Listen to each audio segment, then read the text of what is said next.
오늘 여러분에게 좀 희망의 메시지를 좀 드리고 싶습니다. 뭐냐면 여러분이 아무리 크게 상처를 입고 큰 병이 났다더라도요, 하나님께서는 여러분들을 다시금 원상회복시켜 주시는 능력을 여러분 몸에 역사하고 계신다는 것입니다. 제가 실제적으로 경험한 것인데, 제가 옛날에 살던 집은 바로 산 밑에 있었습니다. 그래서 어떻게 됐냐면 이렇습니다. 여기도 똑같은데요, 산으로 이렇게 뺑 둘러 있잖아요. 그처럼 제가 옛날에 살던 집도 산으로 뺑 둘러 있었습니다. 저희 집이 이렇게 있으면, 저희 집이 우리 동네 가운데 있었습니다. 집이 너무 크나? 오케이. 하여튼 산이 이렇게 해서 뺑 둘러 있었습니다.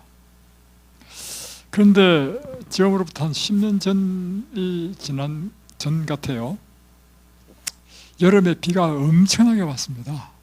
엄청나게 오니까 이제 땅이 물을 이제 일단 흡수하잖아요. 그런데 너무 많이 흡수했는데다가 또 계속해서 비가 오고, 거기다가 천둥이 치잖아요. 천둥 소리에 땅이 흔들립니다. 그러면서 이게 흙이 확 쏟아져요. 이게 바로 산사태입니다. 근데 우리 뒷산에 산사태가 났는데요, 와, 제가 가봤거든요. 엄청나게 피었습니다. 흙과 돌과 다음에 나무 자체가 다 떠내려왔어요. 그래가지고 저희 집이 한 여기 다십시다. 이 흙이요, 이 뒤에 길이 있었는데 일로 다 떠내려왔어요. 정말 천만다행인 것은 뭐냐면 저희 집을 안 쳤습니다. 그때 희한한 일이 벌어졌는데, 이 큰 아름드리 나무가요, 우리 집 뒤쪽에 길인데 바로 이게 물길이거든요. 여기다 차곡차곡 뒤에다가 쌓아줬어요. 이게. 그래가지고 이 나무들이 쌓아줘가지고 전혀 피해가 없었어요. 하여튼 그런 일이 있었습니다. 미안한 이야기지만 옆집은 벽이 깨지고 무너지고 집이 침수되고 이랬단 말이에요. 그래서 동네 사람들이 저희 집에 와서 살았습니다. 그때. 근데 이제 한 군데, 두 군데, 세 군데 났어요. 와, 그때 굉장히 심했습니다. 근데 제가 가보니까, 그러니까 골짜기에 났는데 골짜기가 푹 펴였어요. 그리고 빨간 흙이 드러나니까 얼마나 보기 싫겠습니까? 야, 저거 어떻게 하나 생각했단 말이에요. 근데 놀라운 사실은요, 1년 지나고 2년 지나고 3년 지나면서요, 여기에 풀이 나고 나무가 나가지고 완전히 원상회복됐어. 거기다가 또 어떤 일이 있었냐면, 또 몇 년 후에 바로 우리 집 뒤산에 산 밑에 이제 어떤 사람이 이제 무허가로 이제 집을 짓고 살았는데, 이 사람이 불을 피우다가 산에 불이 났어. 그래가지고 이게 완전히 다 타버렸어요. 헬기가 떠가지고 막 불 끄고 한다고 해가지고 여기 두 개 산이 완전히 다 타버렸어. 산이 타니까 어떻게 되는지 아십니까? 파란 산이요, 까만 거야. 얼마나 보기 싫은지. 그러니까 바로 우리 집 뒤야. 지금 우리 집이 지금 여기 왔네, 여기. 와, 얼마나 보기 싫은지. 옛날에는 딱 보면 산이 막 파란 게 좀 멋있을 거예요. 이 뒤쪽에는 광릉수목원이거든요. 그래서 크낙시 보호구역이고 그린벨트 지역이고, 그래서 일부러 이곳에 이사 갔단 말이에요. 집을 지어가지고. 그런데 이제는 보는 것만으로 스트레스. 시커매가지고. 야, 저건 또 언제 저렇게 회복되나. 저 큰 산이 말이야. 놀라운 사실은요, 1년 지나고 2년 지나고 3년 지나고 4년 지나면서요, 이야, 자연의 회복력은요 굉장합니다. 순식간에 이것이 푸른 나무로 다 덮여버렸는데요, 나중에 제가 등산 간다고 등산을 가봤거든요. 옛날에 이 길로 따라서 이 길로 다 갔거든. 여기에 새로 불탄 곳에는요 못 갔습니다. 여기부터. 왜냐? 나무가 너무 우거져가지고 길이 없어져 버렸어. 여러분, 이것이 항암 치료받고 온 사람들이요, 처음에 와서 밥도 못 먹습니다. 머리는 빡빡 밀어가지고 머리도 없습니다. 그런데 놀라운 사실은요, 하루, 이틀, 일주일, 이주일, 한 달 딱 되면요, 밥 다 먹고요, 머리도 다 납니다. 보세요. 자, 이 산사태 난 것, 산불 난 것, 이것이 회복되는데 뭐 주사 줬습니까? 언제쯤 약 먹였습니까? 그러니까 이 천년계가 곧 치러져라. 때에 따라 비가 내리고 바람이 불고 그리고 햇빛이 쬐고 낮이 되고 밤이 되고 하는 가운데 어느덧 놀랍게 회복되는 것입니다. 그러니까 여러분이 치료하는 방법은요, 어떤 약을 써서 치료하는 것이 아니고요, 하나님께서 치료하시는 이 천년의 치료에 여러분 자신을 맡겨버리면 날마다 똑같이, 여러분 산이나 똑같아요. 산이나 저 북폐지 있는 산사태 난 거나 여러분 지금 경난과 똑같아요. 여러분 큰 산사태 난 거예요. 산불 나가지고 삭감을 타버렸어 지금. 야, 이거 언제 났지? 이렇게 하잖아요. 났습니다, 여러분. 이거 어떻게 회복되지? 회복됩니다. 어떻게 하면? 보세요. 그냥 밤이 되고 낮이 되고 밤이 되고 낮이 되고 비 오고 햇빛 쬐고 바람 불고 봄, 여름, 가을, 겨울 지나면서 회복되죠. 여러분 이곳에서요, 날마다 햇빛 쬐고 하나님께서 먹으라는 음식 먹고 그리고 밤이 되면 일찍 주무시고 다음에 낮에는 열심히 활동하시고 깨끗한 공기 마시고, 이게 치료자라. 그러면 이 모든 천연계를 이렇게 회복시키는 하나님께서 만물의 영장인 사람을 왜 어찌 회복시키지 않겠습니까? 이제 믿음이 갑니까? 그래서요, 이 성령의 계시를 받은 글에는 이렇게 기록되어 있습니다. 치료의 방법을 실천하는 많은 길이 있다. 치료한 방법 여러 길이 있죠. 그러나 하늘이 인정하는 것은 오직 한 가지 길밖에 없다. 뭐냐? 하나님의 치료법은 그 강력한 성분으로 신체 조직에 부담을 주거나 시약하게 하지 않을 단순한 자연의 치유제이다. 그러니까 강력한 성분으로 신체 조직에 부담을 주는 게 뭐냐면 약입니다. 항암약, 수술, 방사선, 강력한 그죠? 그러나 우리를 치료하는 것은 이렇게 신체적인 부담을 주지 않는 단순한 자연의 치유자라는 것입니다. 그러면 이 자연의 치료자가 뭐냐? 깨끗한 공기, 햇빛, 휴식, 운동, 적당한 식사, 물의 사용, 하나님의 능력을 의지하는 것, 이것들은 참된 치료제들이다. 이제 여러분 어떻게 치료해야 될지 아시겠죠? 그래서 이곳에서 이대로 하니까 날마다 좋아지죠. 오자마자 며칠 만에 비염이 없어지고, 뭐 고혈압약 끊어도 혈압이 정상으로 되고, 뭐 고지혈도 마찬가지입니다. 그러면서 뭐 잠 못 자던 것, 수면제 다 끊어도 이제 잠 제대로 자고. 여러분 한 거 뭐예요? 여러분 한 것은요, 이곳에서는 뭐 약 주고 하지 않았습니다. 천년의 치유제, 공기, 햇빛, 물, 운동, 절제, 휴식, 그리고 하나님을 신뢰하는 것. 자, 그중에 오늘 물에 대해서 좀 하려고 합니다. 물은요, 물이 없으면 우리가 살 수가 없습니다. 물은 생명의 첫 번째 요소입니다. 우리 몸은 사실은 몇 %가 물입니까?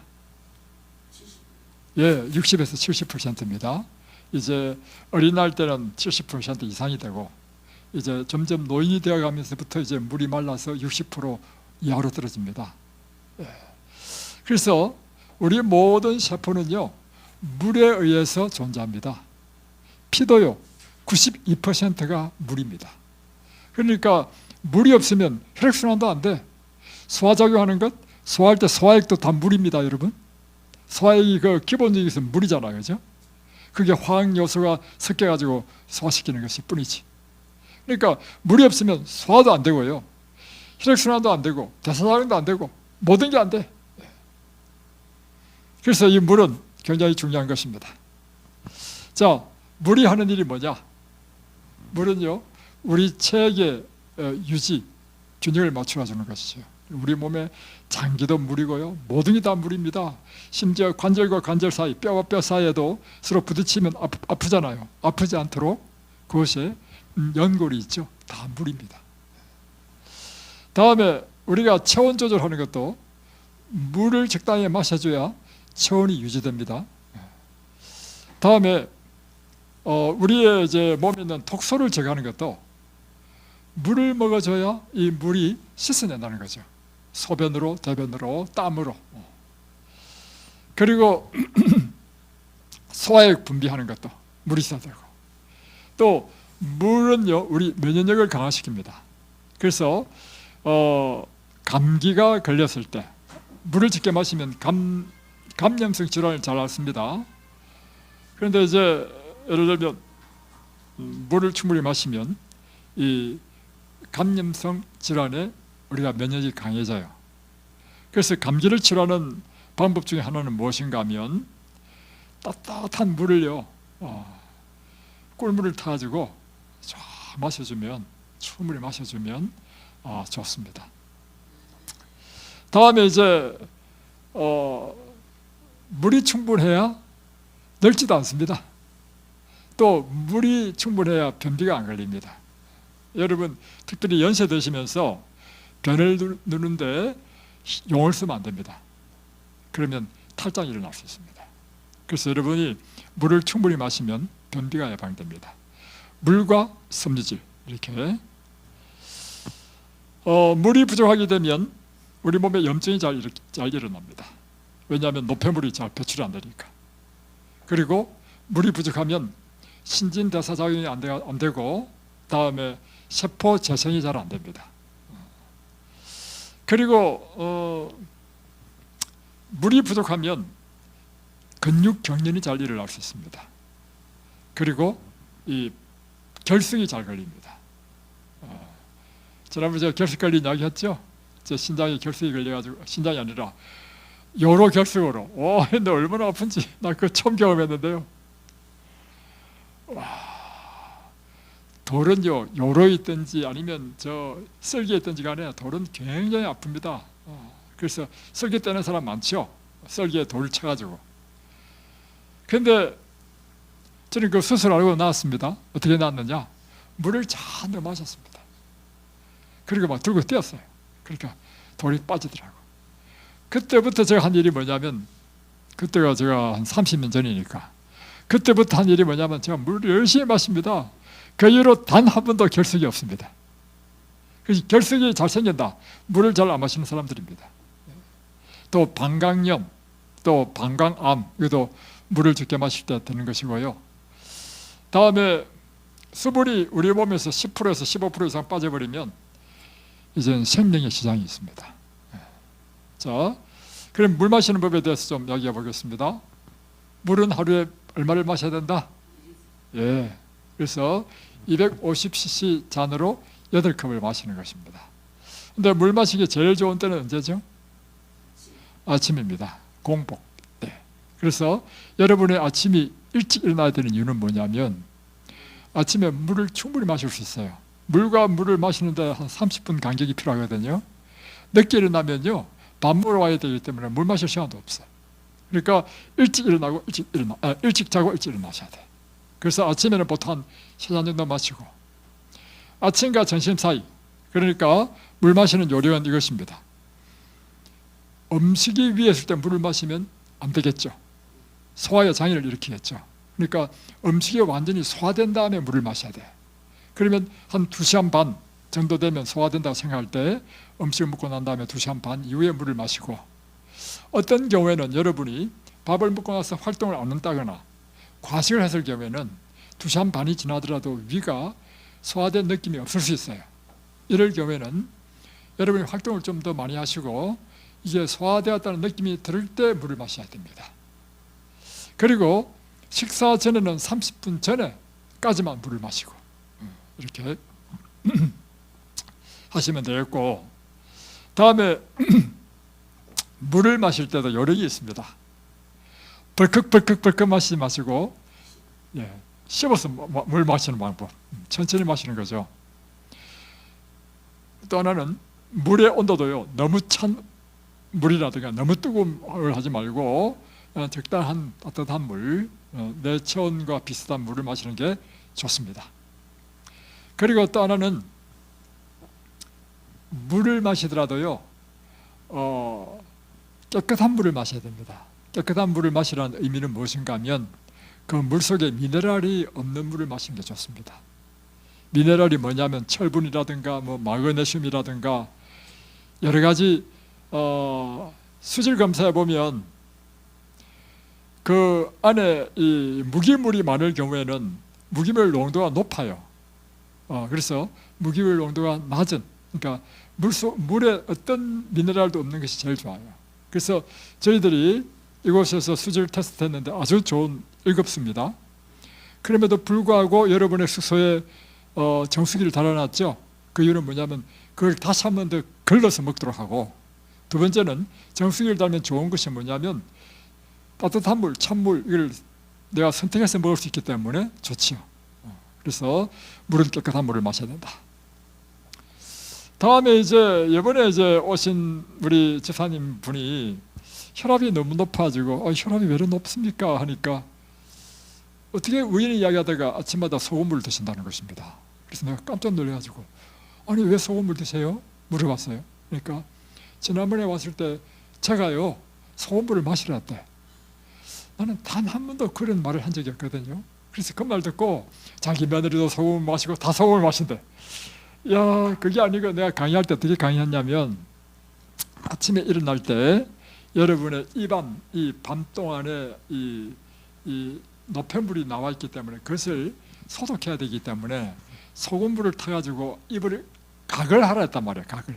그거를 마시라는 걸로 잘못 이해하신 것 같아요. 예.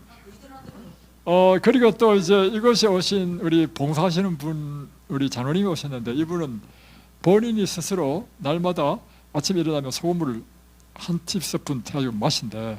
그러면서 내보고 너무 좋다고 마시라 하더라고요.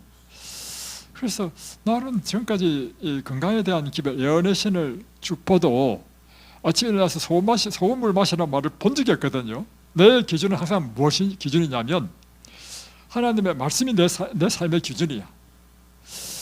없는데 했단 말이에요. 근데 그분은 뭐 여러 가지 좋은 점을 이야기하더라고요. 그래서 오늘 제가 그 문제에 대해서 좀 이야기를 하겠습니다. 사람마다 물 마시는 양 다릅니다. 계절마다 다르고 직업에 따라 다릅니다. 여러분의 직업이 밖에서 노동하는 사람은요 일반적인 사람보다 물을 더 많이 마셔야 됩니다.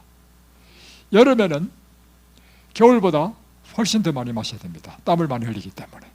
신체, 키가 크고 몸무게가 많이 나가는 사람은 세포수가 많겠죠. 이런 사람들은 조그마한 사람보다 물을 자연히 더 많이 마실 수밖에 없습니다. 이것을 여러분이 이해하시고, 소금물도 그렇습니다. 어떤 사람이 소금물에 효과가 있느냐, 그래서 유튜브 보면 소금물 좋다는 게 많이 또 나와 또 돌아다녀. 그런데 그것도 아무나 하면 안 되고요. 어떤 사람이 해당되느냐면요, 육체적인 노동을 많이 하는 사람에게는 그게 필요할 수 있습니다. 왜냐하면 땀을 많이 흘리기 때문에 우리 전해질 농도가 약해질 수 있기 때문에 소금을 먹어주는 필요가 있어요.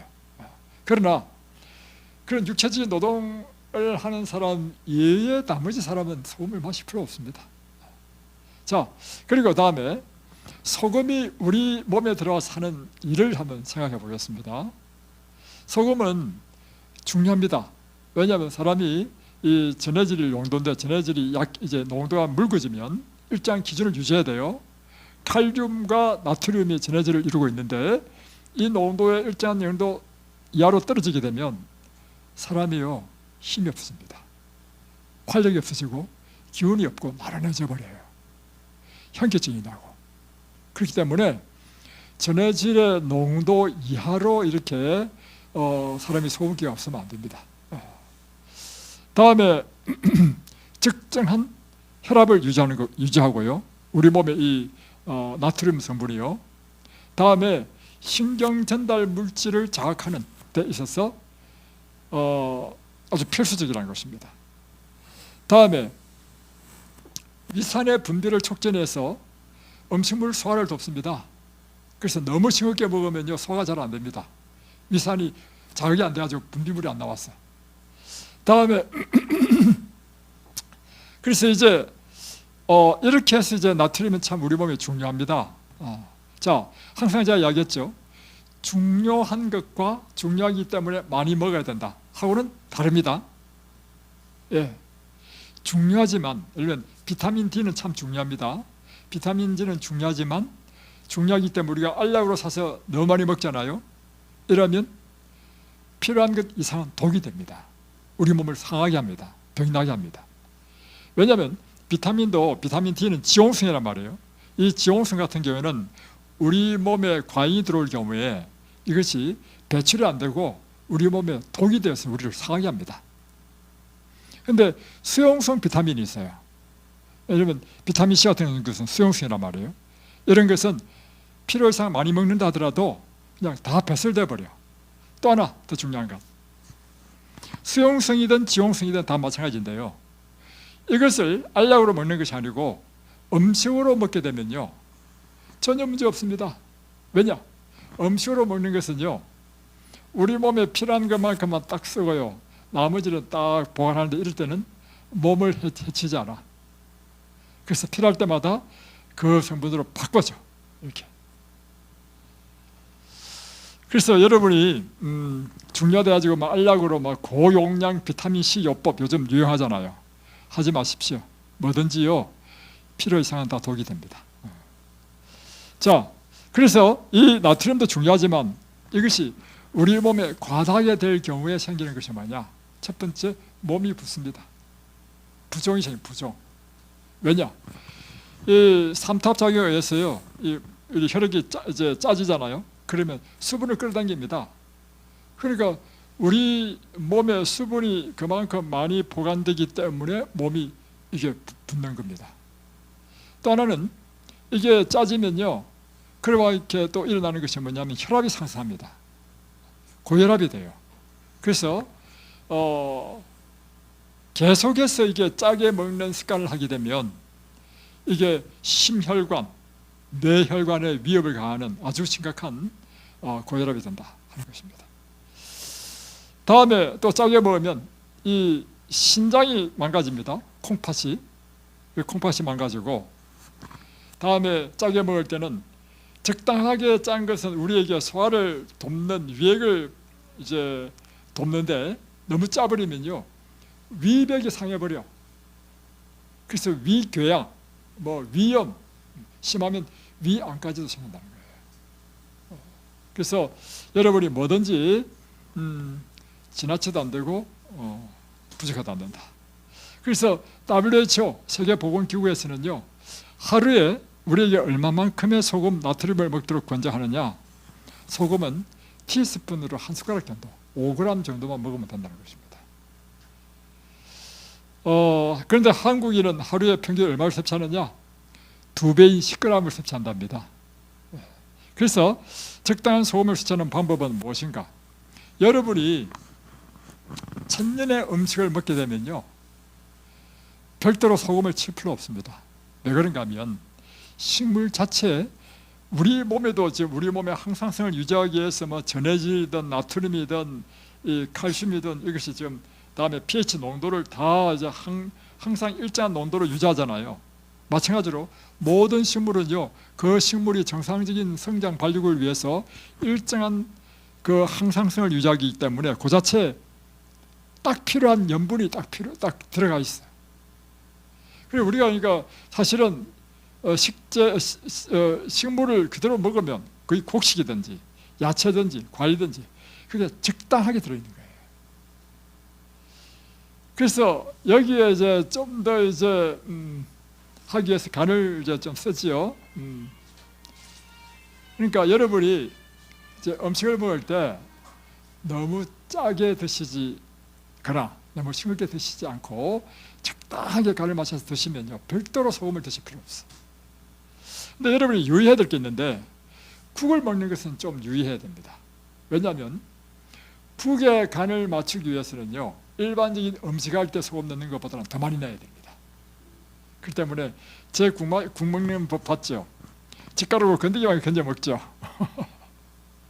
특별히 이제 국물을 다 먹을 경우가 있는데, 그래서 여러분이 피해야 될 것은 라면이 막 굉장히 소금기가 많은 짭니다. 그리고 국을 먹을 때는 건더기만 먹는 게 좋다고 생각이 드는데, 혹 국물 먹을 수 있죠. 있지만 너무 많이는 드시지 마시라 하는 것입니다.